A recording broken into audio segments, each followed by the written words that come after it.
Superior de Música Manuel Castillo de Sevilla. Mi nombre es Camilo Irizo, soy profesor de la asignatura de banda sinfónica y estamos en el ciclo de las bandas de música en Sevilla, 4 miradas. En este caso serán 5, pero por problemas burocráticos el quinto ponente no aparece en los carteles. Pero bueno, habrá un quinto ponente que ya anunciaremos quién es. Hoy tenemos a Juan Carlos Sempere Bomboí. Y no me he preparado nada de currículum de él porque, bueno, primero porque es muy amigo mío y la amistad nos une desde hace muchos años. Y bueno, yo sé de su actividad, sé de la importante labor que está haciendo allí en Valencia. Él es valenciano. Y quizás la primera pregunta sería ¿qué hace un valenciano en una conferencia sobre bandas de Sevilla, ¿no? Y claro, ese secreto lo vas a desvelar tú poquito a poco conforme vayas hablando. Pero aunque Juan Carlos es valenciano, como siempre decimos, tiene espíritu y corazón sevillano. Y él baja, como él dice, baja muy frecuentemente por aquí y nos visita. De hecho, tiene varias marchas de procesión dedicadas a hermandades de Sevilla. Y también a nosotros, a la banda municipal de Guardia del Río, también le dedicó una marcha. En fin, tiene bastante actividad con nosotros, hace bastantes cosas por aquí. Y por eso lo hemos vinculado a esta conferencia. Él es, aparte de compositor, es profesor también de armonía y dirige bandas. Su música es muy famosa en su tierra, en Valencia, y sobre todo la música popular, la música tradicional. Aunque evidentemente también tiene composiciones más serias para bandas sinfónicas. Bueno, Juan Carlos, pues nada, quizás la conferencia está preparada hoy para que hables tú durante un tiempo, ¿vale? Y luego te haremos preguntas o te haré preguntas también, ¿de acuerdo? Entonces, sí, eso quizás lo interesante sería que empezaras hablando eso, pues tu vinculación con Sevilla y con las bandas sevillanas. Supongo que lo vas a desarrollar en tu conferencia, en tu pequeña conferencia. Así que nada, empezamos a escucharte. Bueno, encantado y muy agradecido de estar aquí con vosotros. Y nada, aunque sean estas circunstancias, evidentemente, y toda la asignatura de orquesta, todos hubieseis preferido estar tocando. Incluso yo, en esta conferencia, bueno, hubiera preferido estar ahí, pero bueno, la situación pandémica lo impide y tenemos que arreglar esto. Camilo, una cosita. Desactiva tu micro porque me entra a mí con mucha fuerza. Bien, como dice Camilo, primero os expondré algunos conceptos y como dice Camilo, deciros pues, qué hace un valenciano, ¿no? Una conferencia de este tipo. Y bueno, no voy a alargarme para que luego pues, me podáis preguntar cosas y que pueda fluir, ¿no? Siempre lo mejor en este tipo de charlas o de conferencias para que fluya. Evidentemente, vosotros sabéis que las charlas estas se llaman, o las conferencias, la música de banda en Sevilla, 4 perspectivas o 4 miradas, ya ha dicho Camilo que serán 5, que evidentemente corresponden a las perspectivas de cada uno de los conferenciantes, ¿verdad? Quizás mi opinión sea la de ver a las bandas sevillanas desde fuera, pero a la vez desde dentro y con pleno conocimiento de causa. Los que me conocéis, bueno, yo lo he introducido un poquito Camilo, estoy muy vinculado a la banda de Coria y soy el profesor del curso de dirección que llevan a cabo desde hace ya 7 años y por el que pasan evidentemente muchos de los directores de las bandas, no solo sevillanas y ni tampoco andaluzas, sino ya está yendo gente pues incluso de toda España. También estoy muy vinculado con la banda de música de Las Cigarreras y con la que me une pues, una grandísima amistad, no solo con la banda, también con José Manuel Toscano. Y bien, mi vinculación en Sevilla viene ya desde hace 17 años. Y fijaros que yo no llego vinculado por el mundo de las bandas, ni como compositor, ni como director, llego como organista, porque hace 17 años, aquí en Albaida, donde yo resido, Albaida, Valencia, se inauguró un órgano en la iglesia que lleva el nombre de Eduardo Torres. Eduardo Torres es hijo de aquí, de Albaida, y eh, estuvo de maestro de capilla en la Catedral de Sevilla. Ese cargo lo desempeñó desde el 1909 al 1934, que es cuando falleció. Y bueno, para inaugurar este órgano que hicimos aquí en Albaida, se invitó a José Enrique Ayarra a dar un recital. Vosotros sabéis que para un concertista de órgano siempre le hace falta otro organista que le, perdón, que le registre. Y bueno, lo estuve registrando, toqué para él en el ensayo y además toqué a Eduardo Torres. Y me dijo, ¿a ti no te gustaría venir a Sevilla a tocar en Semana Santa? Y claro, evidentemente, pues casi que me puse que a llorar. Le dije que sí y nada, ya fui. Y entonces mi trabajo allí consistía un poco en ayudarle a él. Éramos varios organistas. En aquella época incluso el paso de las hermandades por dentro de la catedral se acompañaba con música de órgano. Y así entré yo a Sevilla. Cada vez esta actividad ha ido a menos y ahora ya nada, desde que pues precisamente el padre Ayarra falleció en el 2018. Pero bueno, con estos 17 años uno ha ido vinculándose a bandas, a hermandades y bueno, cuando voy allí me siento uno más, ¿no? De vosotros. Y ya llevando esto a las bandas, cuando yo llegué allí hace 17 años, lo primero que me llamó la atención fueron las bandas de cornetas y tambores, pero porque aquí no las hay o no las hay en ningún sitio con ese nivel. Y, y evidentemente como músico me fijaba mucho qué ocurría con las bandas de música, las que acompañan a los palios. Y sí que me llamó mucho la atención, además de esa cantidad de repertorio, esa cantidad de marchas procesionales de distintos cortes. Yo vengo de una tierra con mucha tradición musical, pero no la vinculada a la marcha procesional. Y evidentemente vosotros sabéis que donde no se tiene tradición, bueno, tenemos 4, 5, 10 marchas en repertorio y, y son las que funcionan siempre. Y luego evidentemente te das cuenta que hace falta conocer repertorio para no ponerle a una Virgen de Gloria o a un santo un mectupo, un mater mea detrás. Pero bueno, eso son cositas que aprendí poco a poco. Y me llamó muchísimo la atención pues, que una banda allí pueda tener 150, 200 marchas en repertorio. Pero en cuanto al sonido, me llamó muchísimo la atención un sonido muy directo. Eh, Me parecía excesivamente directo. Claro, yo lo comparaba con el sonido al que yo estoy acostumbrado. Es un sonido quizás más redondo, más aterciopelado. Y, pero luego entendí que eso posiblemente viene por la influencia de las cornetas y nunca se me ocurriría intentar cambiar ese sonido tan vuestro, porque lo que es tan vuestro lo tenéis que seguir cuidando. Lo que pasa es que tenemos que ser lo suficientemente dúctiles para cambiar ese sonido en determinados repertorios o en determinados conciertos y no sonar pues siempre como si estuviéramos tocando por la calle. Aquí ocurre igual con las fiestas de moros y cristianos. Sabéis que es, aparte de nuestra principal fuente de ingresos, pues la mayor parte de actividad de, de las bandas. Y si algo me llamó también la atención es que la mayoría de bandas vinculaban el año entero a la música profesional.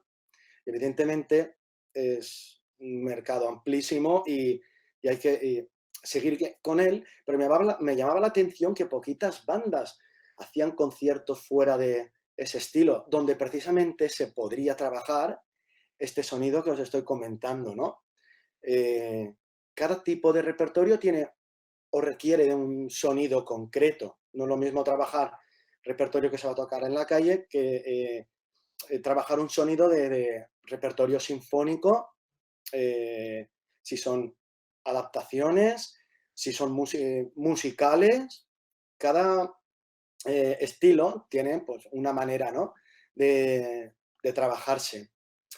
Y claro, durante estos 17 años yo he ido viendo cómo han evolucionado muchísimo las bandas allí.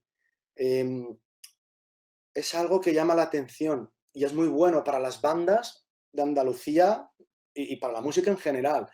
Esa mejora posiblemente viene dada por el aumento de nivel de los músicos que integráis las bandas y también, y pienso que es muy importante, por la profesionalización y el nivel de los directores, que cada vez están más formados y por lo tanto con mayores recursos de trabajo que permiten, lo que os estaba comentando, trabajar en una línea o en otra, especialmente cuestiones de sonido. Y bueno, esto daría para una conferencia exclusivamente hablando de esto, que sería hablar pues del trabajo de un director, al poderse aunarlo con la visión de un compositor o intentar aproximarse a la visión de un compositor desde la batuta y darnos cuenta de que un correcto análisis de la partitura, independientemente de qué tipo de obra sea, es la base de una buena y una personal interpretación. Y yo creo que como cada vez hay más gente estudiando y todo, pues evidentemente el nivel sube y, y es magnífico. Y ahora que he nombrado la palabra compositor, ¿no? Andalucía en general y Sevilla en particular siempre ha tenido magníficos compositores, pero desde el siglo XVI hasta ahora.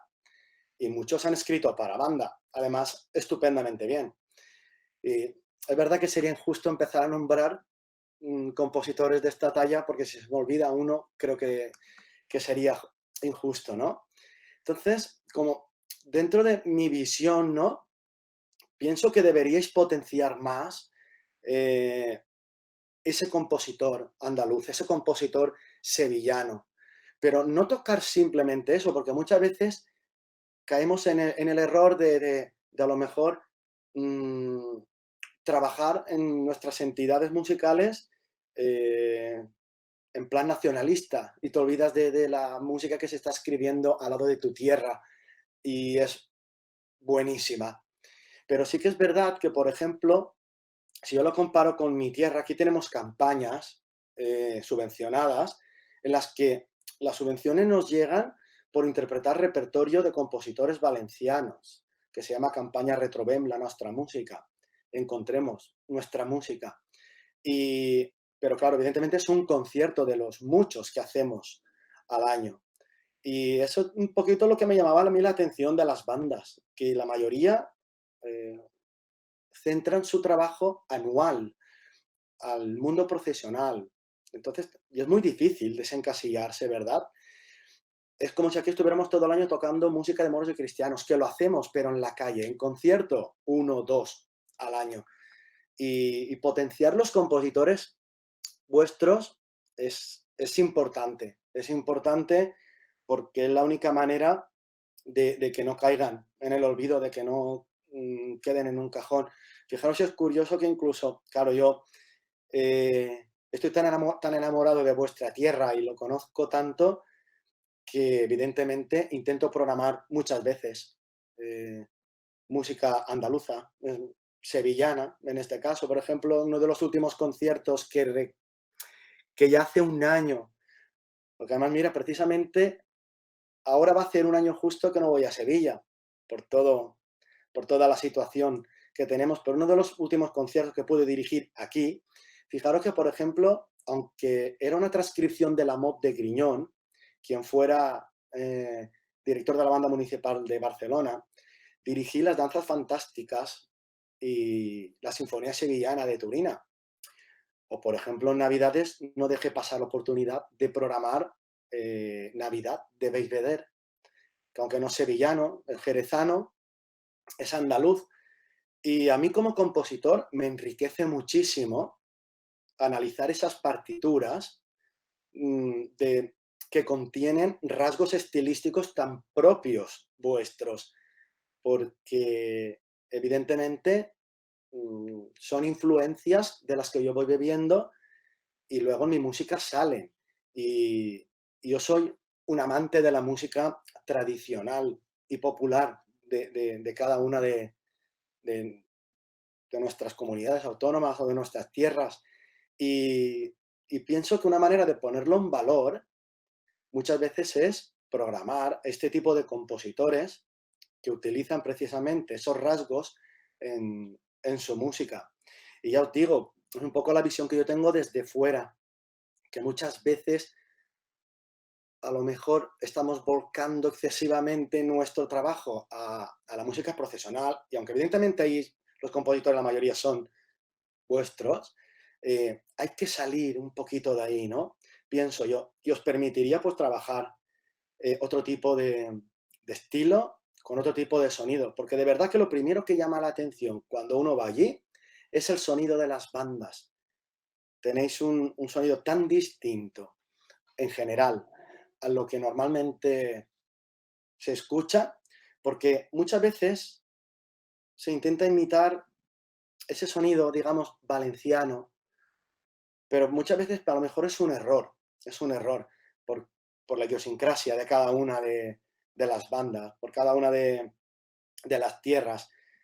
Aquí, por ejemplo, en el repertorio que conocemos, pues vamos, del siglo pasado, de los grandes compositores que han escrito, hay unos instrumentos donde siempre salen en la pieza valenciana, que es el oboe, el bombardino y el fliscorno. Esos son los tres grandes solistas dentro de una banda de música, en la música de aquí. Claro, cuando tú pensando en esos instrumentos escribes, digamos, con otras connotaciones, eso, una preciosidad.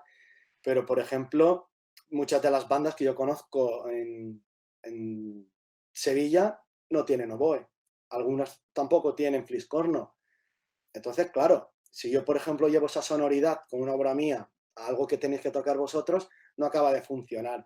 Al final, lo que hay que buscar es, en cada tierra, buscar sus características y escribir para lo que normalmente hacen, y que la gente allí esté cómoda y que no haya que hacer ni siquiera ningún arreglo ni nada. De verdad que ese sonido tan vuestro hay que cuidarlo y no lo tenéis que perder. Y antes de que me podáis hacer preguntas y todo, que creo que pues, os resultará interesante, ¿no? Que os pueda contestar cualquier concepto. Os pongo un ejemplo. Hace unos años, dirigiendo una banda pues, de la que ya hace 10 años que ya no soy director, que la de Chella, fui al certamen internacional de bandas de La Senia, en Tarragona. Y a ese certamen acudimos, creo que recordar que eran 2 bandas italianas, 4 bandas valencianas, y precisamente de Sevilla fue el Carmen, de Salteras, que además fue la que resultó ganadora de ese certamen. Y creo que fue precisamente porque tenía un sonido distinto a las demás. Porque evidentemente todas las bandas lo hicieron perfectamente. Ninguna banda creo que va a un certamen sin estar completamente preparada. Y al final, pues bueno, ya entras en el bucle este del gusto personal de los jurados, y pienso que se premió una sonoridad completamente distinta. Así que nada, eso es un poco mi sensación desde fuera, pero conociéndolo perfectamente. Y bueno, lo que más me alegra cada vez que voy es ver cómo mejoran las bandas, cómo mejoran sobre todo los directores, que muchas veces las bandas mejoran gracias a que mejora su director. Y eso es una alegría para mí, para Andalucía y para la música en general. Ok, Juan Carlos, bueno, pues si te parece, mira, una cosa para que técnicamente vaya la cosa bien. Cuando yo hable me muteas tú, por favor, y al contrario, ¿vale? Vale. Ok, voy a ver si alguien de los que están presentes, de los alumnos que están presentes, quiere hacer alguna pregunta, y si no, alguno de los que están conectados a través de internet. Y por supuesto yo te haré alguna porque me ha parecido, aunque ha sido breve, tal como habíamos pactado, pero has tocado temas muy interesantes que me gustaría ir desarrollando. ¿Alguno de los que estáis aquí queréis preguntar algo? ¿Se lo saben todo? ¿Han estudiado el examen ya? ¿Se lo Sí, saben todo? eso pasa siempre en las conferencias. Después, cuando estamos ensayando, es imposible que se callen. ¿verdad? Bueno, Pero es algo que también ocurre en todas las bandas. bueno, pues empiezo yo preguntándote si quieres. Mira, yo tengo siempre una cuestión en la cabeza que es precisamente lo que tú has dicho sobre... No, Juan Carlos, ¿tienes muteado tú? Vale.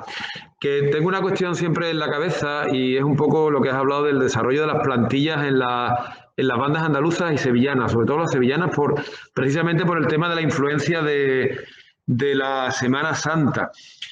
Creo que la banda, si no me equivoco, con más músicos es la del Carmen de Saltera, si no me equivoco. Digo, en esta zona. Sé que por Almería, Granada sí son más numerosas. Quizás por la influencia de la cercanía con Valencia, ¿no? Pero por aquí, pensar en plantilla de 120 músicos con cuerdas, por ejemplo, es una cosa que no se concibe. Creo que es lo que tú has dicho, está demasiado supeditado todo a la funcionalidad de ir detrás de un paso, porque no porque no puedan ir 120 músicos detrás de un paso, sino porque eso conlleva otra serie de historias que, bueno, no vienen al caso y que hacen inviable que estas plantillas crezcan. Pero además también, quizás por un tema de educación, es decir, eh, quizás no está totalmente incardinado en la sociedad andaluza, sevillana, esa tradición bandística como si la tenéis en Valencia. Entonces, bueno, no sé, te planteo estas dos cosas y no sé, me gustaría escuchar tu opinión. Sí, bueno, la verdad que tenemos muchas diferencias, pero tenemos casi más cantidad de cosas que nos asemejan, porque nosotros, como he dicho, aquí tenemos nuestras fiestas de moros y cristianos que también un poco nos marcan esas plantillas. Lo que pasa que diferenciamos mucho la época de conciertos de la época de salir por la calle y ya te digo que para empezar no coincidimos en repertorio. Y es verdad que aquí hay una tradición cultural bandística que, vamos, que yo creo que no hay ninguna parte en el mundo con esta tradición. Pero a ver, Andalucía también tiene esa tradición. Lo que pasa que creo que la tradición va un poco más vinculada a las bandas de cornetas que a las bandas sinfónicas, ¿verdad? Y es verdad que a lo mejor el ir detrás de un paso pues te influye un poco en la cantidad de músicos. ¿Que podéis ir 120? Pues claro que sí. La banda que yo dirijo actualmente somos casi 100 componentes y, y en la calle es muy difícil verla entera. También es verdad que tenemos otra manera de funcionar. Cuando se contrata en la calle, aquí no se contrata a la banda entera por un precio X. Aquí ya hace años que la federación más o menos puso un precio por músico y tú a la misma banda le puedes contratar 30, 40, 60, 90 músicos.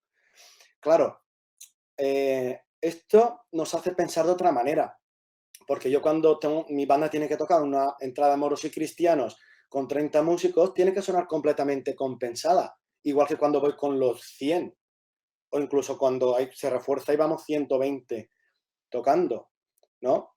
Entonces, eso obliga siempre a tener las plantillas completamente compensadas. Por ejemplo, se me ocurre un caso muy concreto, que es el caso de las trompas. Hay bandas que no tienen, pero si hoy casi todos los compositores estamos escribiendo a la trompa con una importancia grandísima, ya ha pasado de ser ese instrumento que simplemente se limita a acompañar y normalmente doblando a los trombones, ha pasado ya a ser un instrumento melódico. Posiblemente todo esto influido por la banda sonora. Y, y es verdad que cuando no tienes trompas y te encuentras con una pieza donde la trompa es un instrumento melódico, estamos perdiendo pues eh, muchos recursos, muchos colores, muchos timbres y posiblemente incluso lleguemos a perder la melodía, ¿verdad? Entonces, claro, lo de las plantillas yo creo que es primordial compensarlo independientemente del número que tenga la banda. Aquí en Valencia el error lo cometimos hace 40 años y pues se ha ido arreglando poquito a poquito. Yo cuando entré a la banda, yo tenía claro que, bueno, yo quería ser pianista. Lo que pasa es que, de hecho, es mi instrumento, el piano. Lo que pasa es que todos me vinculáis con la composición y la dirección y muchas veces se nos olvida que yo soy pianista. Pero bueno, en la banda empecé como percusionista y como saxofonista. Y, y lo de la percusión, aunque me gusta muchísimo y luego he estudiado percusión, porque la única manera de escribir bien a la percusión es padecerla tú.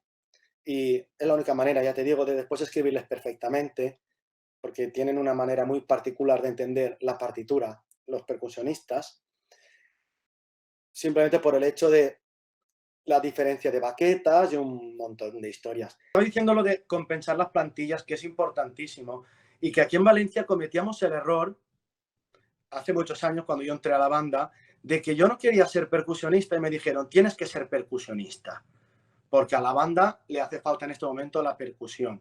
Entonces, claro, creo que fue una época en la que muchos músicos entramos sin tener la verdadera vocación del instrumento que se nos estaba dando.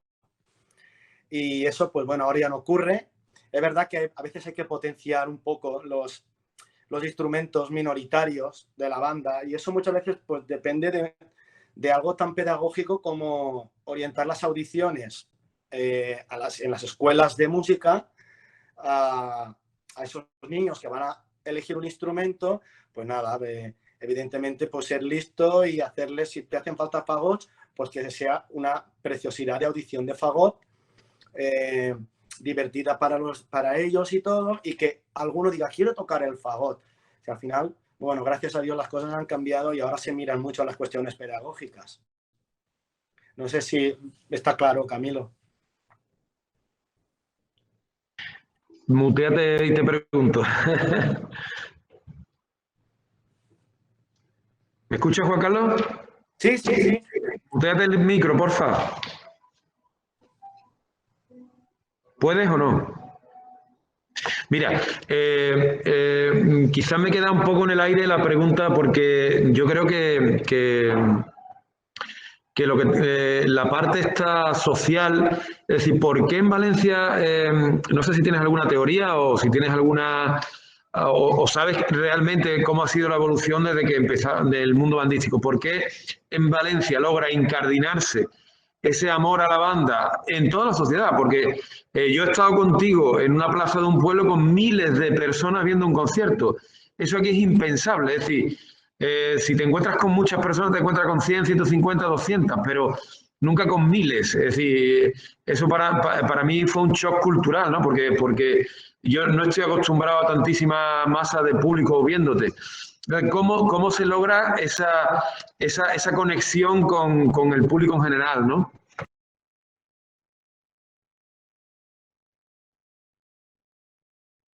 Dale al micro, Juan Carlos, dale al micro. Aquí lo de las bandas es una cuestión social. En todos los pueblos, a todos los niños los apuntan a clases de música y luego ya cuando es mayor ya elige si quiere seguir en ella o no, pero es algo cultural que en todas las casas se lleva, ¿no? Y claro, ahora hay muchas cosas y los chavales tienen de todo, pero hace unos años yo vivo en un pueblo pequeño.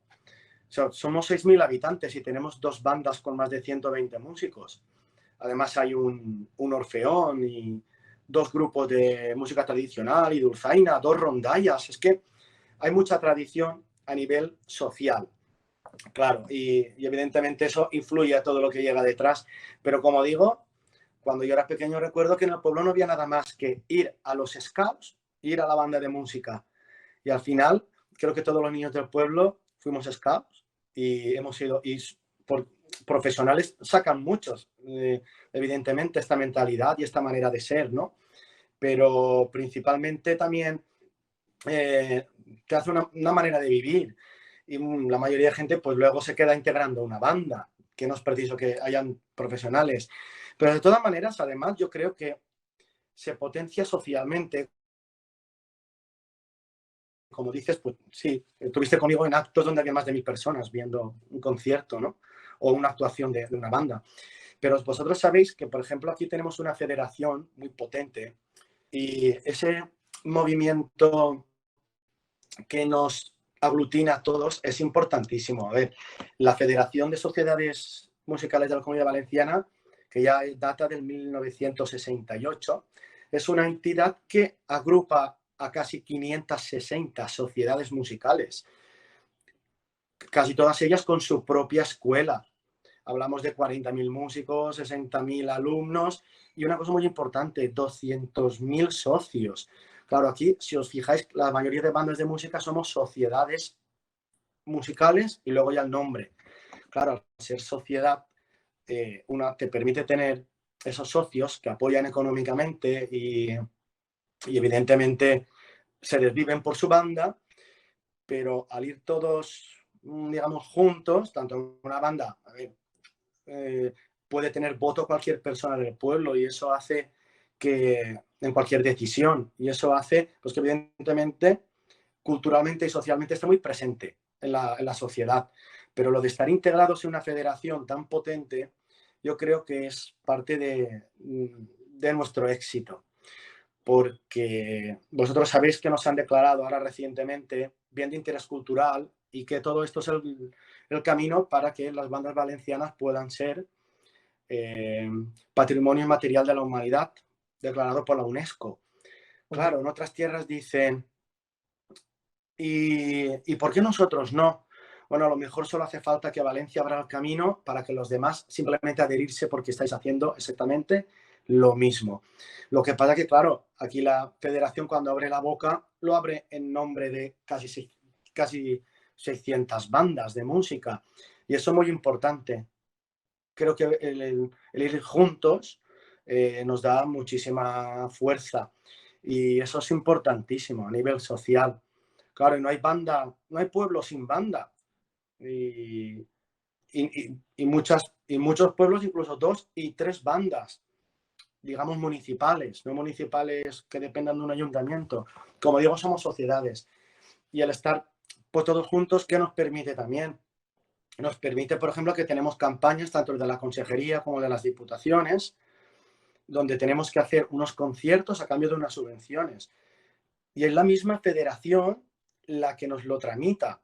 No es la diputación, o sea, no es el político. Aunque el político, evidentemente, siempre tiene que estar ahí apoyándote, si no estamos perdidos. Y yo creo que estas cuestiones son el éxito de que esté tan arreglado, ¿verdad? El sentimiento musical en Valencia. O sea, socialmente no se entiende un pueblo sin su banda, no se entiende. Y es verdad que cualquier cosa que hagas, el pueblo se vuelca.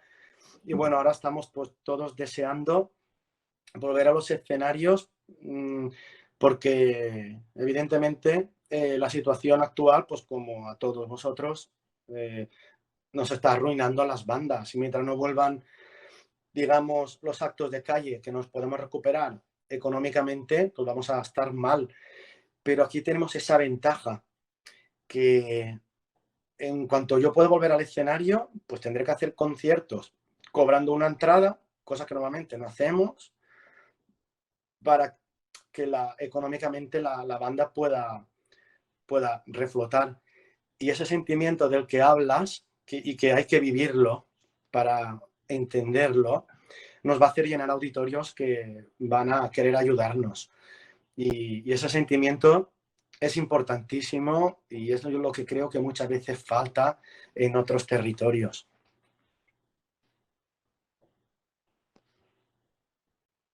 Sí, evidentemente es lo que dice, es muy importante que esa masa social que hay detrás de las bandas impulsa muchísimo también los intereses de la política, entendido en el buen sentido de la palabra. Quiero decir, el político sabe captar que ahí hay una acción cultural, ¿por qué no? Económica también, en fin, una cosa que supone una ventaja muy grande a nivel de comunidad, ¿no?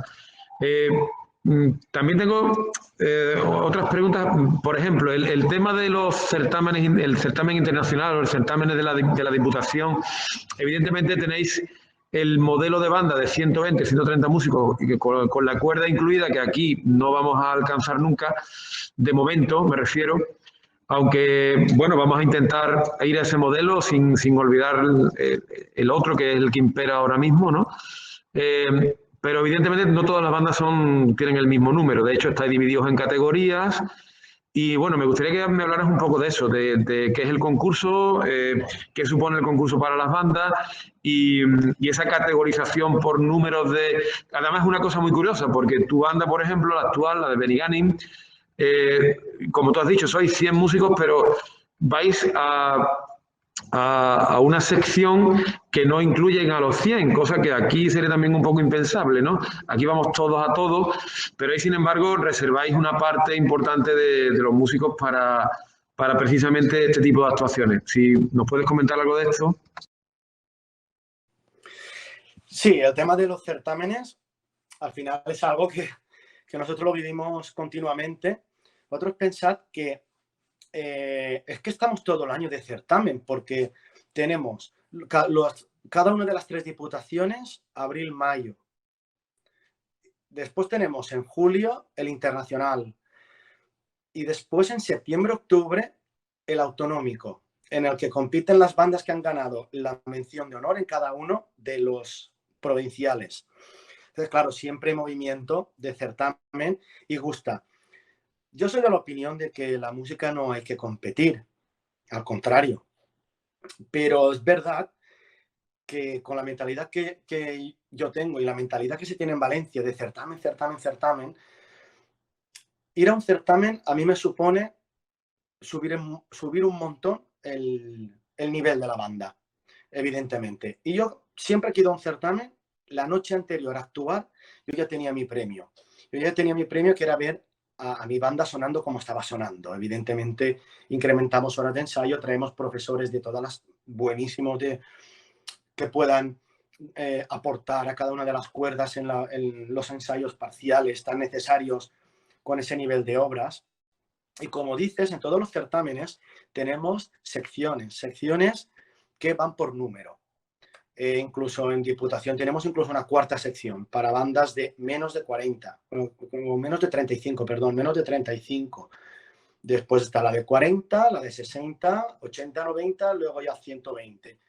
Y antiguamente tú tenías que ir, porque nosotros evidentemente pasamos controles federativos para entrar a un certamen, pero tú tenías que ir con tus músicos federados. Lo que pasa que evidentemente pues había mucha trampa. Había mucha trampa porque gente federaba, desfederaba a su gusto, según al certamen que quisieran ir.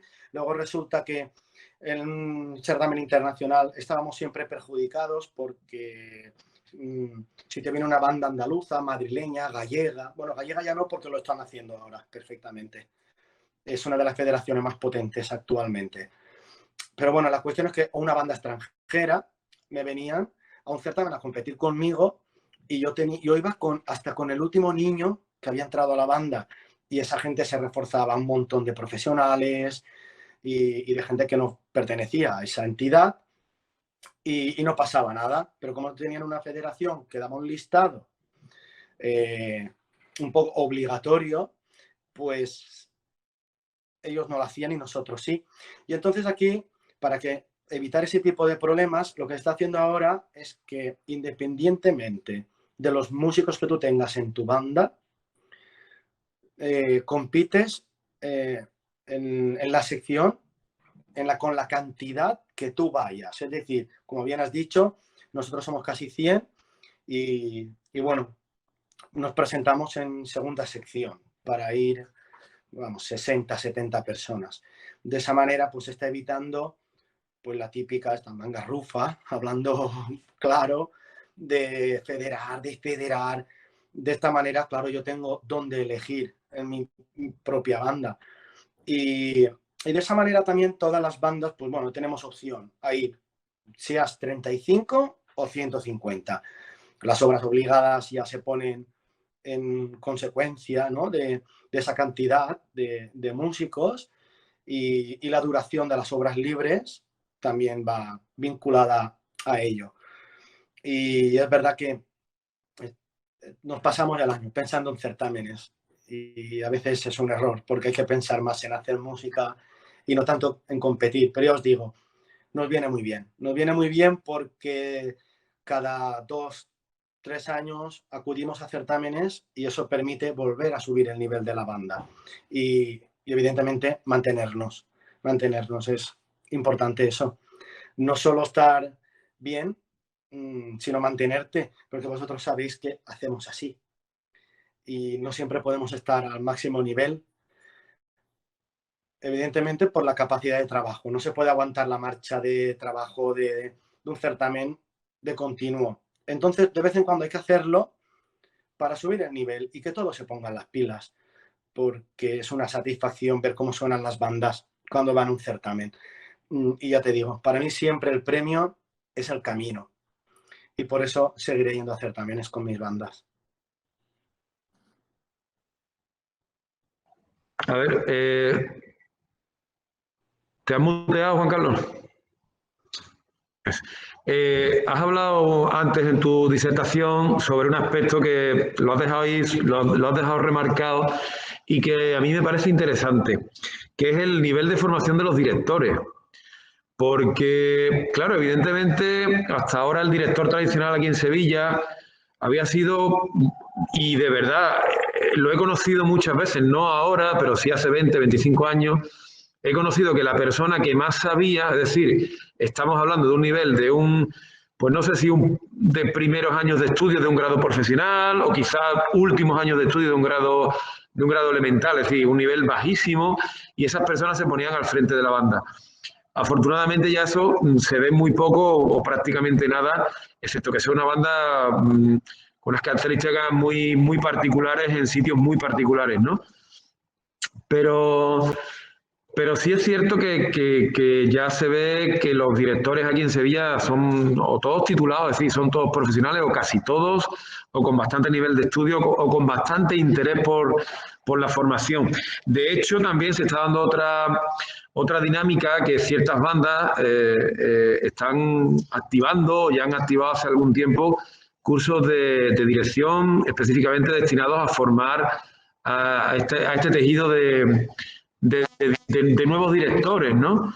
Entonces, me parece interesante eso, que la formación del director y esa formación continua que cada vez también están ofreciendo las bandas a la vez, paralelamente a la formación tradicional que eran las escuelas de música para surtir de alumnos de futuros músicos a las bandas, ¿no? ¿Qué te parece todo esto? Sí, evidentemente la formación del director, y más que la formación, es la continua formación del director, es lo que hace que las bandas, pues evidentemente, estén mejorando. Es verdad que esa figura del músico del pueblo que más sabía en ese momento cogía la batuta, pero eso, por suerte, ha cambiado. Ahora, bueno, qué menos que una persona van formada. Y no vamos a entrar en la polémica de que pase por un conservatorio, porque al final estamos con el academicismo y no todos los profesores superiores lo hacen bien, ni toda la gente que no tiene el título lo hace mal. Al final hay que confluir en humildad y en formación. Y la formación de un director es indispensable. Evidentemente, aunque no se tengan estudios de dirección, si tú quieres dirigir, se deben hacer.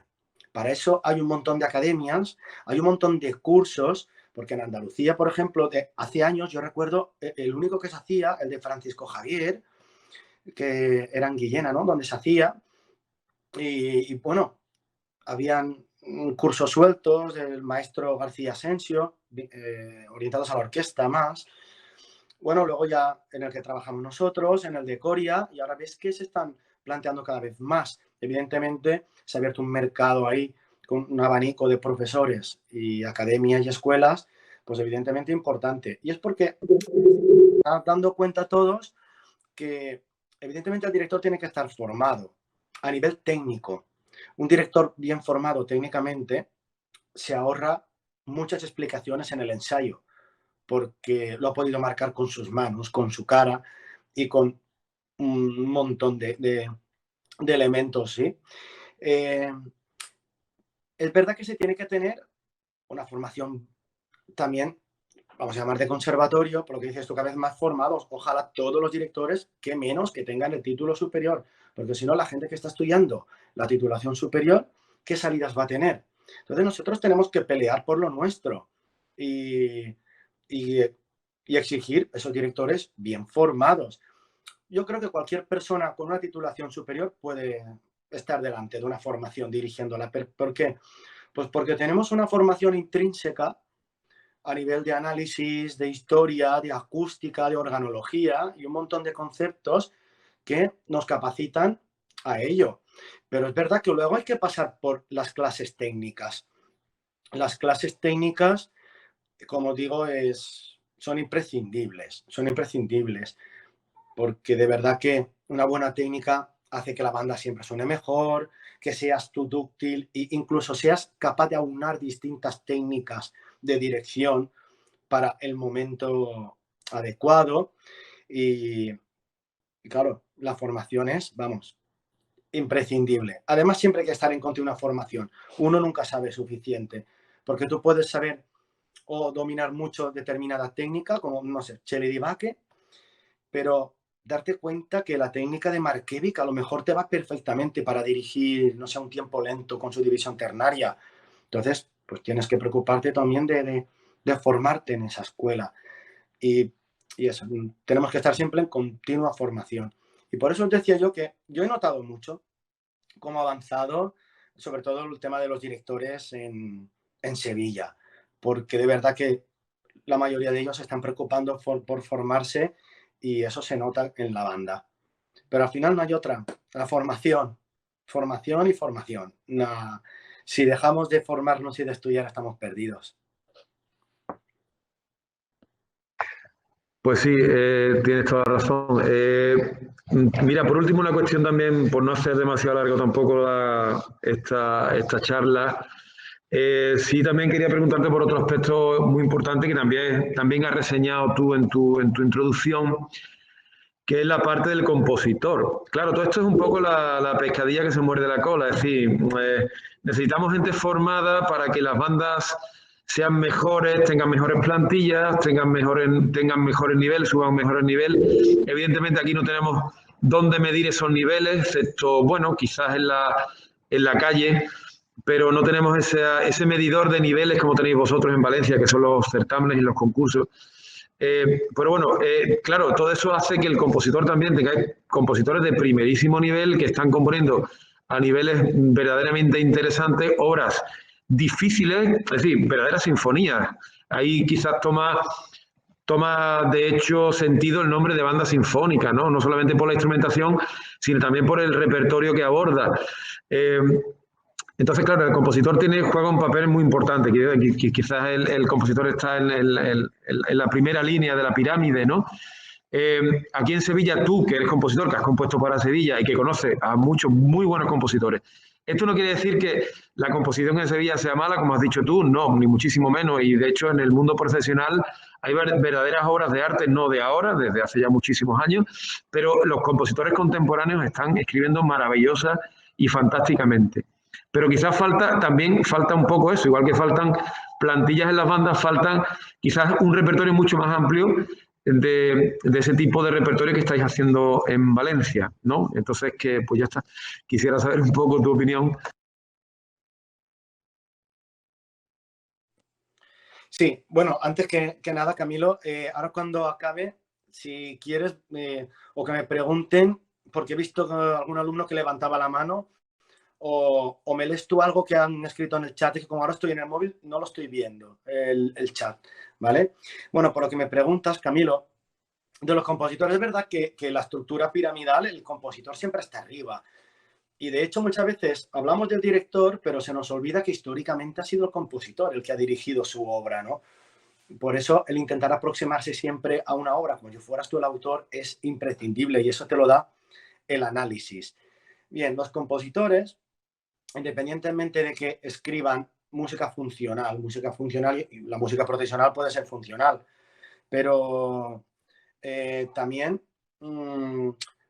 dentro de lo funcional se escribe muy bien. Es que, a ver, una obra, independientemente de para lo que sea o para la función que tenga, tiene que estar bien escrita. Y muchas veces eso se nos olvida, no siempre está bien escrito. Y luego es la banda la que no está sonando mal. Eso pasa mucho en la música funcional o la música incidental, ¿vale? A nivel sinfónico, llevado a un escenario, obras sinfónicas. Bueno, yo nunca he considerado que la música que tocamos en la calle sea de segunda o tercera categoría, porque hay verdaderas sinfonías con ritmo marchable, ¿vale? Y cualquier banda las toca. Y a lo mejor no debería ser así, porque en las obras pasa. Cualquier banda no puede tocar cualquier obra.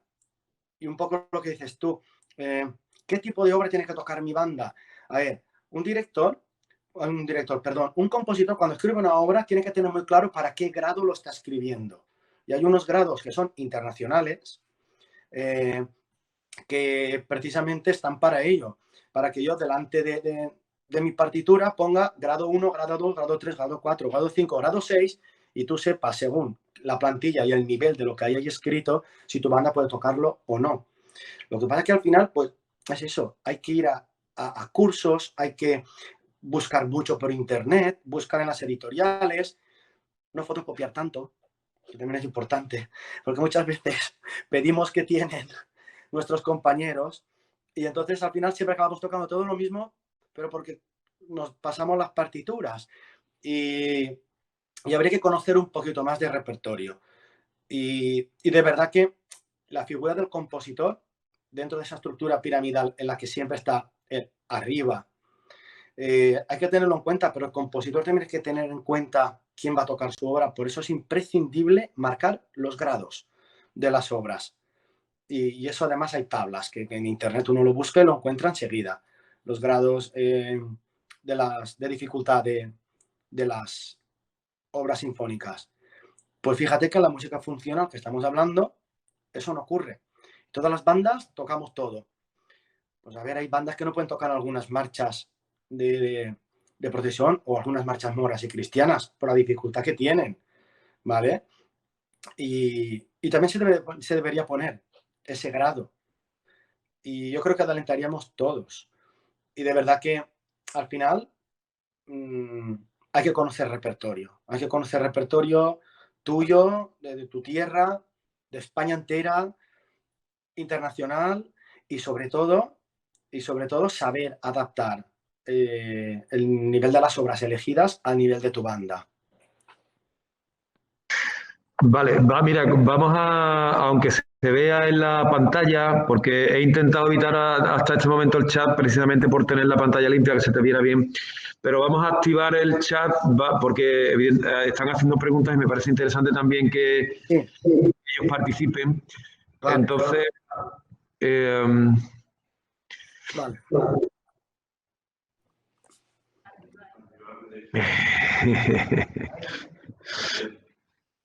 Ahí, ¿no?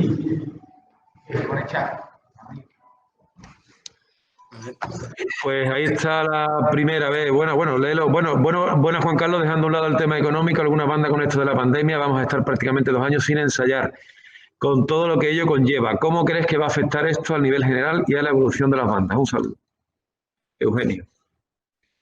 Bueno, es difícil salir de esta económicamente por lo que comentábamos, porque yo creo que posiblemente las bandas hemos cometido el error de volcar nuestra economía al tocar por la calle. A vosotros os han acabado de momento las procesiones y a nosotros las entradas de moros y cristianos y estamos arruinados. Entonces pienso que la única manera de sobrevivir es cobrar de los conciertos, que eso en breve vamos a poder hacerlos otra vez. Y aunque nos limiten el aforo y la cantidad de músicos en el escenario posiblemente también, que ya lo estamos padeciendo eso. Entonces, tendremos que acostumbrar a la gente a que pague por consumir cultura. Y será la única manera de momento ir sobreviviendo, vamos, porque no va a dar para mucho más. Posiblemente ahí entremos en un debate de que si yo quiero cobrar una entrada para llenar un auditorio, posiblemente tenga que dirigir más lo que quiera escuchar la gente que lo que yo quiera interpretar. Pero bueno, estamos en una situación difícil y lo tendremos que hacer. Lo tendremos que hacer porque no nos queda otra. Mientras no vuelva los actos de calle que económicamente nos salven a las bandas, la única manera es esa. Es verdad que nosotros tenemos subvenciones, sí, subvenciones que normalmente llegan muy tarde y no podemos estar pendientes de las subvenciones porque eso te puede tardar a llegar a año vencido. O sea que cualquier subvención que tú puedas solicitar ahora, aunque no te la dan, o sea, te la dan por un servicio, que es un concierto o un acto. Y posiblemente estamos en 2021, a principio de 2021, legalmente sabéis que los políticos o las entidades políticas o públicas pueden pagarte a año vencido. Quiere decir que lo que yo puedo hacer ahora me lo pueden pagar incluso al 2022, pero siendo 30 de diciembre. No podemos depender de esas subvenciones. Por lo tanto, nos tenemos que reinventar y hacer algo que no queríamos, que es cobrar. Muchas veces decimos, si ya viene, algunos conciertos tienen poco público, siendo gratis, imagínate cobrando. No, tenemos que acostumbrar a la gente de que nosotros no vivimos del aire y que la cultura se tiene que pagar. Y que hasta ahora lo hemos podido hacer gratis porque teníamos una fuente de ingresos, ahora no la tenemos. Y tenemos que ir cambiando también un poquito esa mentalidad. Vale, vamos a ver si hay otra pregunta por ahí. No, porque se ha cortado, supongo. Sí, creo, se ha cortado un momento antes y creo que el chat ha desaparecido los mensajes del chat. Vale, he leído uno, he podido leer uno ahora en pantalla, que me preguntaban por lo de los derechos de autor. Vale, contéstalo, sí. Sí. Vale, los derechos de autor no tienen nada que ver con que podamos interpretar o no una obra. Simplemente que cuando la interpretas, los derechos de esa interpretación, de esa ejecución, son de una persona, que es la que lo ha escrito.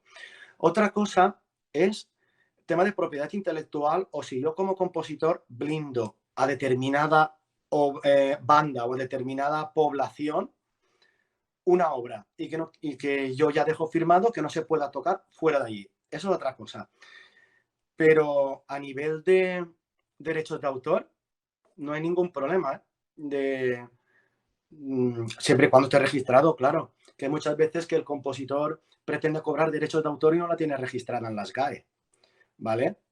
Pero cualquier obra se puede interpretar siempre y cuando los derechos vayan al autor.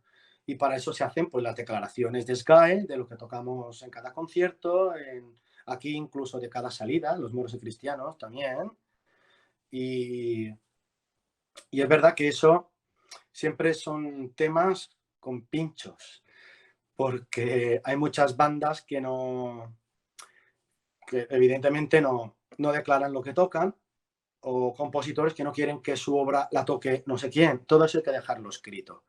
Si un compositor simplemente declara la obra en las GAE y no pasa por propiedad intelectual para hacer otro tipo de cuestiones, lo normal es que tú no tengas ningún problema en interpretar nada. Simplemente que cuando lo interpretas, el derecho siempre es del autor. Nunca se pierde. La propiedad intelectual nunca la pierde un autor. Aunque yo te regalara una marcha o una sinfonía, la obra no es tuya. La propiedad intelectual siempre es mía. Es como un cuadro. Tú compras un cuadro de cualquier artista y aunque esté en tu casa, el cuadro siempre es de esa persona. Tú no le quitas la firma a esa persona. O sea, la propiedad intelectual nunca la pierde el compositor. No sé si he contestado a la pregunta. Creo que sí. Sí, creo que sí. A ver, mira, Enrique San Juan, las leo porque las personas que están aquí presencialmente no pueden. Yo como valenciano también en Sevilla me he planteado lo mismo que hablabas de la incidencia de la música profesional. Aquí en Sevilla tienen como referencia realmente a la orquesta y el repertorio bandístico no presenta mucho reconocimiento.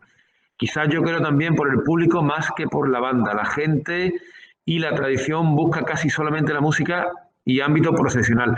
Y es una de las preguntas que quería también hacerte y la verdad es que viene muy bien a colación que Enrique la haya hecho, ¿no?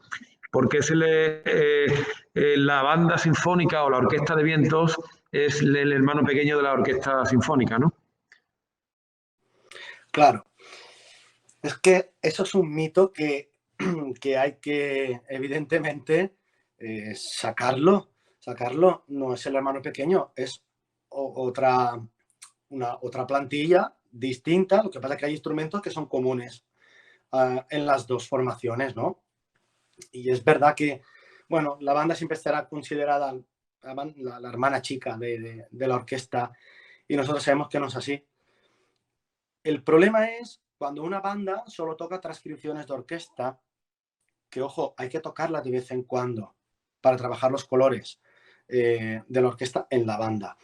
Pero es que hay un repertorio muchísimo y magnífico de banda de música que es por el que debemos de preocuparnos de interpretarlo. Es ese repertorio. Porque nosotros si tenemos nuestro repertorio y no dependemos de la orquesta y de sus transcripciones, somos otra cosa. No somos el hermano pequeño. Y ese San Benito, pues yo creo que las bandas no se lo van a quitar nunca. Y es verdad lo que he dicho yo antes, que a lo mejor se está excesivamente encasillado en la música procesional, que la hay buenísima. Hay obras que se están escribiendo hoy que no tienen la calidad que tiene una marcha de procesión de muchísimos compositores. Eso lo sabemos perfectamente. Pero sí, que hay que abrirse a otro tipo de repertorios y no encasillarse. Si es por la gente, yo creo que a la gente también la tenemos que educar poquito a poco. Igual que en un concierto tienes que tener varios parámetros. Siempre tienes que tener programada la obra que está gustándole a los músicos, la obra en la que disfruta el director porque ha sabido sacar mucho de los músicos y también, no se nos olvide nunca, el público. Siempre hay que poner la obra que quiere el público escuchar. Siempre. Pero, claro, con repertorio variado. Al final no podemos encasillarnos en un único repertorio. Yo pienso que eso es un error. Porque como decía antes, tampoco puedes trabajar otro tipo de sonidos. Yo no puedo trabajar a la banda igual, el sonido me refiero, el empaste, el equilibrio, con una marcha de procesión que sé que van a tocar en la calle después, que por ejemplo un concierto de musicales. No lo puedo trabajar de la misma manera. Por eso es importantísimo trabajarlo todo.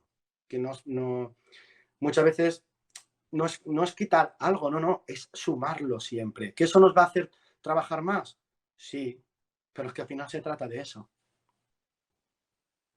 Estupendo, mira, Cristian quiere hacerte una pregunta con el micro, ahora lo dejamos, y Benito también preguntó sobre el tema de la financiación, que creo que lo has contestado ya extensamente un poco antes.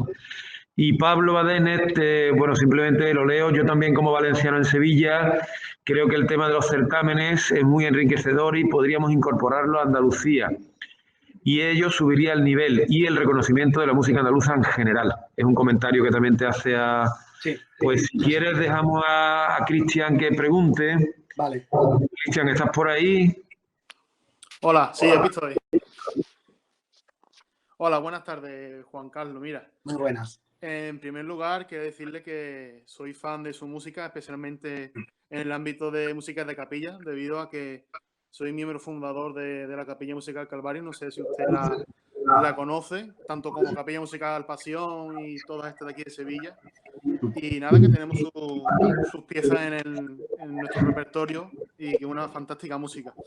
Y mi pregunta sería, aquí en Andalucía, no sé si usted lo habrá visto, creo que hay un micrófono abierto que se escucha, creo que es el tuyo, Camilo, ¿no? Ahora.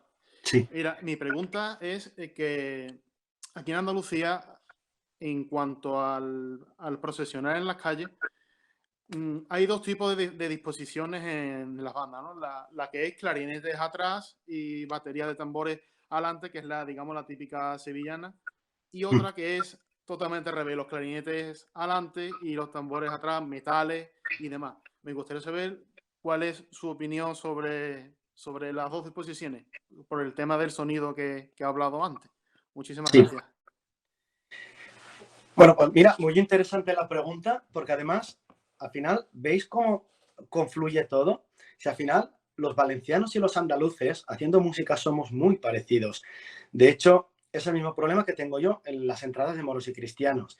Es verdad que nosotros acabamos formando de una manera u otra, dependiendo más de, por ejemplo, en las marchas moras, la madera la llevamos, ya que llevan normalmente las melodías, las solemos llevar delante.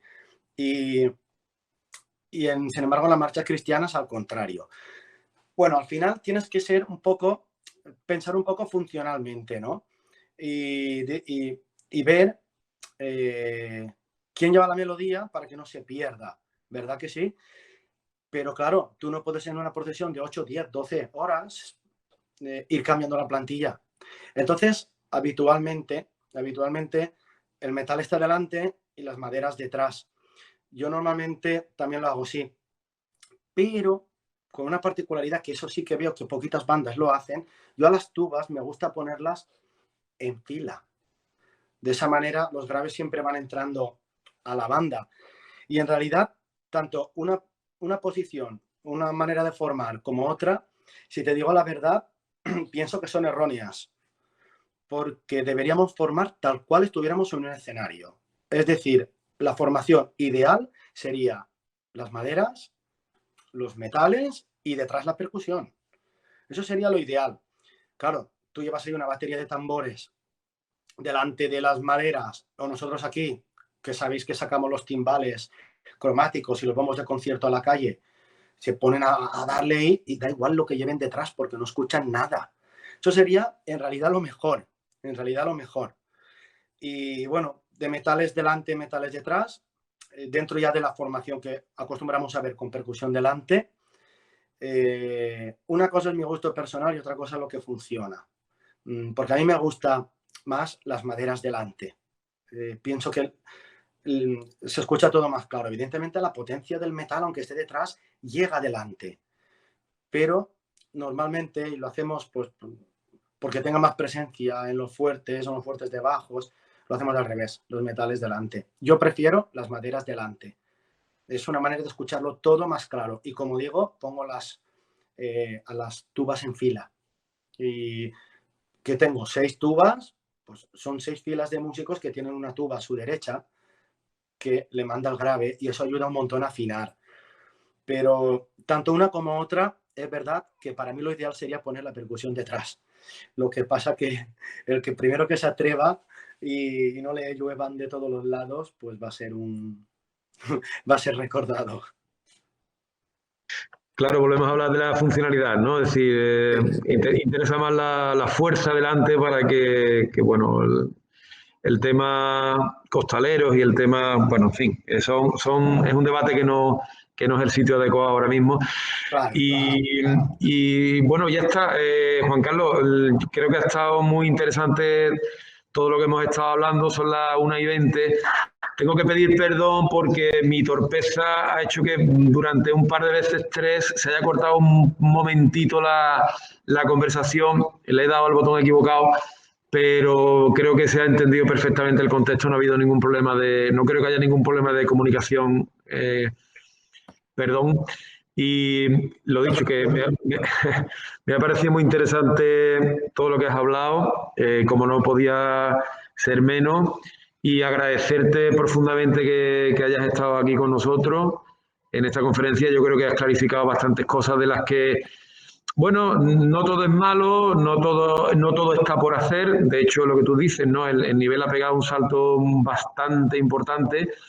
Pero creo que sí todavía tenemos que recorrer camino en eso, en cuanto al repertorio, en cuanto a la creación de ese repertorio, la creación de las instituciones que apoyen a todo lo que lo rodea al mundo bandístico, es decir, los socios, las sociedades, la federación, que aunque tenemos una federación en Andalucía, en esta zona ni la conocemos, por desgracia. Y bueno, por ahí van un poco toda esta casuística. Que lo dicho, muchísimas gracias. Y nada, espero que a los que han estado presentes les haya gustado y a los que te verán ahora por redes también. Mi agradecimiento y no sé, si quieres decir algo más. Bueno, que muchísimas gracias a ti. Yo siempre encantado y un placer. Y que bueno, ojalá todo empiece a mejorar y podamos vernos allí, en vuestra casa. Porque de verdad que me apetecería mucho ir a algún ensayo de la orquesta del conservatorio y podamos charlar allí o tocar cosas mías o lo que sea, porque la verdad que me apetece mucho. Y otra porque, mirad, también os digo una cosa a los alumnos de la asignatura, que la veo lo que adaptarse a la pandemia, conforme ha hecho ahora Camilo, organizando estas conferencias, lo veo súper interesante. Es una cosa también a tomar ejemplo, porque ya muchas veces el problema ya está en la misma asignatura, ¿no? Orquesta de vientos. Los profesores no os podéis ni imaginar lo que tienen que currar si quieren hacer bien las cosas para que esta asignatura sea tomada en serio. ¿Por qué? Pues muy sencillo, porque todos tocamos en nuestras bandas y si no haces cosas distintas en la asignatura, pues resulta que ¿para qué tienes que ir si ya tienes tu banda? Y por eso es tan importante este tipo de cuestiones y adaptarse, ¿no?, a lo que está pasando ahora, porque aunque, por ejemplo, en Andalucía o aquí en Valencia, todos tenemos nuestras bandas y dices, ahora tengo que ir a orquesta, vosotros pensad en los territorios donde casi no tienen bandas, como puede ser a lo mejor Extremadura, Galicia, que tienen muchas menos, y que una persona para tocar en una banda se tenga que desplazar 100 kilómetros, a lo mejor. Esta asignatura para él es todo. Es donde un músico está disfrutando de tocar con otra gente, que está compenetrándose, que está por medio de la respiración incluso llevando al mismo tempo su corazón, igual que el de sus compañeros. Y a veces creo que no le damos la importancia que le corresponde a esta asignatura. Así que bueno, espero que vaya muy bien todo. Todos estáis acabando ya superior y que, bueno, que os pueda ver pronto y que le deis a la asignatura de orquesta la importancia que se merece. Porque ahí estáis haciendo cosas que la mayoría de bandas no hacéis. Pues muchísimas gracias, Juan Carlos. En eso estamos. Un fuerte abrazo y hasta pronto, ¿vale? Gracias.